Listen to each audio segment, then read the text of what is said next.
ಶುಭೋದಯ. ಇವತ್ತು ಬೆಳಿಗ್ಗೆ ತುಂಬಾ ಗಾಳಿ ಇತ್ತು. ಗಾರ್ಡನ್ನಲ್ಲಿ ಒಂದು ರೌಂಡ್ ಹಾಕಿ ಬಂದೆ. ಈ ಚಿಲ್ ವೆದರ್ಗೆ ನಾನು ಬಿಸಿ ಬಿಸಿ ಕಾಶ್ಮೀರಿ ಖಾವಾ ಮಾಡಿ ಕೊಡಿದೆ. ಇದು ಹೇಗೆ ಮಾಡೋದು ಅಂತ ನೋಡುವ. ಒಂದು ಪಾತ್ರೆಯಲ್ಲಿ 1/4 ಕಪ್ ನೀರು ಹಾಕಿ ನಂತರ ಸ್ವಲ್ಪ ಕಾವಾ ಟೀ ಎಸಳುಗಳನ್ನು ಹಾಕಬೇಕು. ಸ್ವಲ್ಪ ಕೇಸರಿ ಹಾಕಿ ಕುದಿಸಬೇಕು. ನಂತರ ಬೆಲ್ಲ ಅಥವಾ ಸಕ್ಕರೆಯನ್ನು ಹಾಕಬೇಕು. ಕುದಿ ಬಂದ ನಂತರ ಅದನ್ನು ಸೋಸಿ ಅದಕ್ಕೆ ಎಲ್ಲ ಥರದ ಡ್ರೈ ಫ್ರೂಟ್ಸ್ಗಳನ್ನು ಕಟ್ ಮಾಡಿ ಹಾಕಬೇಕು. ನಾನು ಇಲ್ಲಿ ಬಾದಾಮನ್ನು ಮಾತ್ರ ಹಾಕಿದ್ದೇನೆ. ನಂತರ ಏಲಕ್ಕಿ ಪುಡಿಯನ್ನು ಸೇರಿಸಿ ಬಿಸಿ ಇರುವಾಗಲೇ ಕುಡಿಯಬೇಕು. ನಾನು ಕಾಶ್ಮೀರದಿಂದಲೇ ಕಾವಾ ಎಸಳುಗಳನ್ನು ತಗೊಂಡು ಬಂದೆ. ವಿಡಿಯೋ ಇಷ್ಟ ಆದರೆ ನನ್ನ ಚಾನಲನ್ನು ಸಬ್ಸ್ಕ್ರೈಬ್ ಮಾಡಿ ಮತ್ತು ವಿಡಿಯೋಗೊಂದು ಲೈಕ್ ಕೊಡಿ. ನಾನು ಒಂದು ಹೊಸ ಚಾನಲನ್ನು ಓಪನ್ ಮಾಡಿದ್ದೇನೆ. ಅದರ ಹೆಸರು ಶಾರ್ಟ್ ಸರ್ಕಿಟ್ ಅಂತ.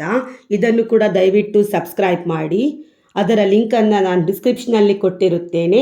ಧನ್ಯವಾದಗಳು.